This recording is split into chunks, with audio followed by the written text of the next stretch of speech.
Hi, I am Richard Raimondo. I am the AP Chemistry teacher for your student this year. This video will talk a little bit about the class, a little bit about AP Chemistry, and some grading and other things. So a little bit about me first. As you can see, this is my 11th year teaching overall. My 4th year at Woodson. Prior to this, I was at Stewart or Justice High School for 7 years teaching IB chemistry and regular chemistry. And I'm very happy to be here at Woodson. Prior to teaching, I was in a few other places, but this is really where I want to be. So one thing I do want you to know about you is that I am a member of your community. I share a zip code with some of you, and I have a student at Frost, and I have a student at Woodson as well. So I care a lot about Woodson and Frost and the local schools, and I hope that my commitment as a teacher also reflects my commitment as a parent for what I do for your students.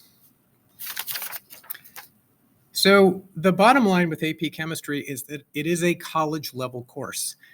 It has to be taught that way. We get our curriculum from the College Board, same people that give us the SAT and some other exams. So this is the curriculum here. It's pretty math intensive. It's mostly algebra, algebra 2. There's no calculus on it, but we do a lot of calculations. So we will get through the curriculum, most of it. Every year for the last few years, we've gotten all the way through. And we want to make sure we have a pace that is rigorous, but not stressful. So we have a few goals in the class. And those are, of course, to expand our knowledge and interest in chemistry. Everybody in the class has taken Chemistry 1. And some students have taken it 2 years ago. They might have taken it virtually.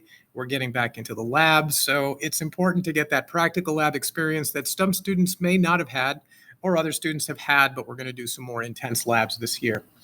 While I don't want to treat this course as a prep course for the AP exam, it is a fact of life that there is an AP exam at the end of the year on May 1st.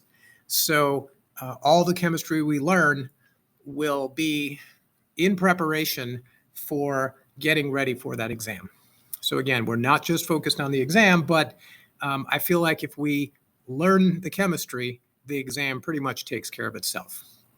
So we'll have some exposure to AP style questions, but again, we're just kind of here to learn chemistry. So again, it's not easy, but I will make sure that it is not stressful. I'll do my best to make sure it is not stressful for your student. Because stress doesn't really help when you're trying to learn some high-level stuff. It actually makes things worse, and we want to make sure we're not stressing anybody out. All right, speaking of the AP exam, as I mentioned, it would be on May 1st of 2023. Students are strongly encouraged, but they do not have to take the exam. We'll talk about opting out, and they're automatically opted in. We'll talk about opting out a little bit in October when those details become clear.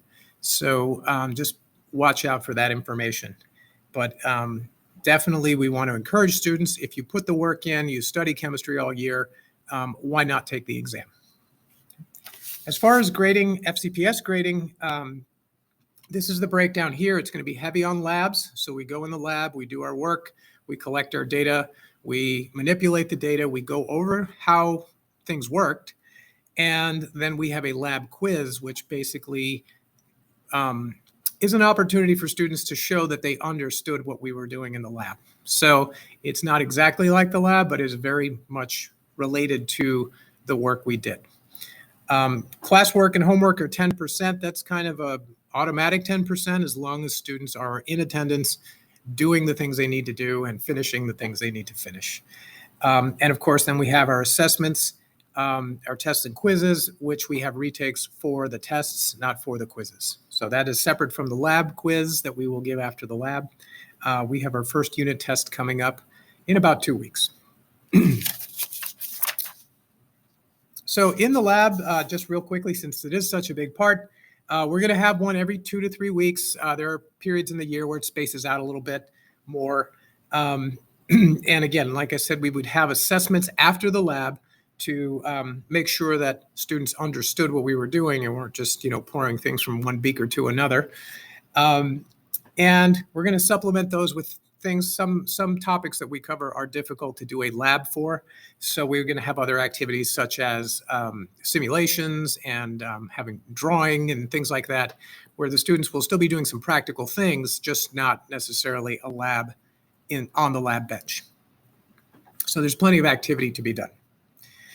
Real quickly about attendance, it doesn't seem to be a very big problem with AP students, or with any students really, but particularly with AP students, the attendance is good. I think your students understand if they miss a day, they get in touch with me, they check Schoology, and we make a plan for catching up, particularly if it's more than one day of absence. It may need a little plan for catching up and getting back on track. So I don't expect there to be a lot of problems there. And finally, I'd love to hear from you if you have any questions or concerns, or you want me to know anything in particular about your son or daughter. Email's the best way. I usually see the emails pretty quickly, within a couple of hours at least.